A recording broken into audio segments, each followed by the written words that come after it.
Здравейте, казвам се Данаил Илиев, акушер-гинеколог в болница Токуда и заедно с Фемина клуб ще ви запозная накратко с факторите и причините, които могат да ви накарат да тръгнете към болницата, мислейки, че вие вече раждате.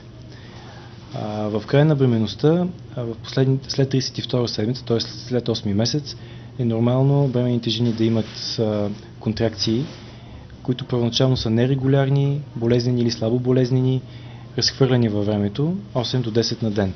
Това са така наречените контракции на Бракстон Хикс, известни още като подготвителни контракции сред жените. Това са такива, които не предвещават скорошно раждане.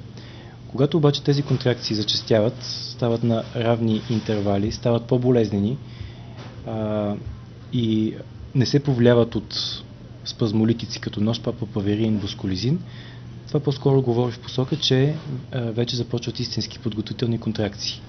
Когато тези контракции станат на интервали между 3 и 5 минути, постепенно зачестяват като сила, като интензивност и предизвикват все по-голям дискомфорт сред вас, то тогава спокойно може да тръгнете към болницата. Акушер-гинекологът, който е в болницата, ще ви прегледа, ще установи дали раждането е в ход и ако е така, ще бъдете приета в отделението за раждане. Втора причина, която би трябвало да ви накара да посетите акушер-гинеколог в болницата евентуално за приемане, е ако изтичат околоплодни води. Дори да имате съмнение за изтичането на околоплодни води, чието количество може да бъде от една супена лъжица, може да стигне до много по-сериозно количество,